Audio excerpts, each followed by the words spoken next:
In this video, I'd love to talk to you about healthy boundaries. Now, I'm just going to touch on the surface of this topic because really this is a whole other course in itself. But when we're thinking about burnout and overwhelm, often that can come because we are taking on too much. So we might be saying yes to too many work projects, we might be saying yes to too much in our personal life or social interactions. And so we take on more, we do more, we start to become overwhelmed, but we put all of our efforts into being able to cope and to carry on. And so having clear, healthy boundaries can be absolutely game-changing in this space. So if you know what your limitations are in terms of your professional life, your personal life and your social life, and you're able to put some boundaries in around what you say yes to and what you say no to, can make a huge difference. Now, prior to my diagnosis, I had probably no boundaries in my life at all. And it was one of the things that I paid a lot of attention to and made a real effort with after diagnosis. And it can be difficult. If, like me, you've been a prolific people pleaser, you're used to doing things on other terms, the thought of saying no to somebody can be quite uncomfortable. But it is important in looking after yourself and your well-being and preventing you from moving through overwhelm and into burnout. And one of the things I'd like you to think about is many people think that boundaries make them selfish, putting their own needs first.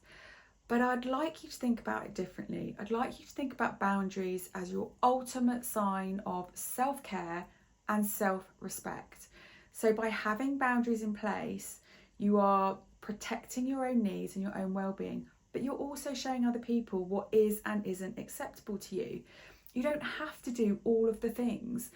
And some people are going to be uncomfortable with that, but I'd love you to sit with that little bit of discomfort whilst you find your way with creating some healthy boundaries. So just some examples. It might be that if somebody asks you to take on a work project or to take on more work, and you know that you can't realistically deliver against the timescales or do the project on your own without additional help, to be able to articulate that to somebody, to say, I would love to help, however, I can deliver that in 4 weeks rather than the week they might be asking you to. Or you might say, I'd love to support on the project, but I'm going to need some additional resources to help with X, Y, and Z. Or you might say no. You might say, I'm sorry, I cannot support on that right now. And then let's have a look at some personal boundaries. So personal boundaries can be tricky because they involve people that we care about, usually. So if you can explain to somebody that you would love to be able to support them, but you aren't able to right now, that's fine. You don't need to give a reason. You don't need to say sorry. And just by explaining that you are already feeling overwhelmed, or you are already at capacity and you have a lot to deal with, it's not rejecting them as a person. It's you saying, I can't cope with that right now. I don't have capacity for that right now. I'd love to help you, but I can't this time. I'm going to tell you a trick here because I use this a lot. I have some people in my life that I find it very hard to say no to, and they don't really accept my no.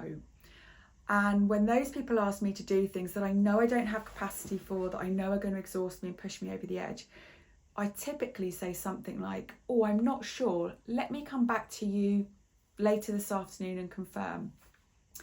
I then walk away from the situation, and quite often I will send a text that says, I'm so sorry, I've checked my diary. I can't come to that event. I can't support on that right now. Because it allows me the time to step away from anxiety. Because I'm saying I'm not sure, it's almost like the pressure's off because I'm not giving an answer in that moment.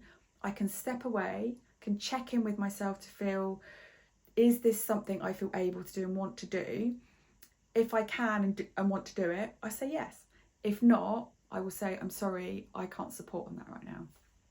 If it's in your social life, then this is really about the awareness of, whether your energy is being drained by lots of social events, or whether that's where you get your energy from. And that's different for all of us. I'm extremely drained by big social events, but I know other ADHD friends that love being in environments with lots of people, but it's about being able to not say yes to everything. So if you know you're exhausted and you're on the edge of overwhelm and somebody invites you to something, it's absolutely okay for you to say, thanks so much for the invite, but I'm not able to make that. And that's okay. It's really looking after your own needs. And that's what I want you to think about, because really the overwhelm that can lead to burnout often comes from us saying yes to everything, from thinking we need to do everything and, you know, keep everybody else happy around us. And it can get out of hand. And because we are putting so much effort in everywhere else, we miss the early signs of burnout. So I'd really like you to give that some thought when you're looking at early signs of burnout, looking at things that you can do to stop you moving through overwhelm and into burnout. And then if you find yourself in burnout, what can you step back from? What boundaries can you put in place that will help you whilst you're recovering? And then the lessons you can learn as you reintegrate back into your normal life. As I said, healthy boundaries is a whole other course on its own, but I think it's really important to just pop this additional bonus video in here.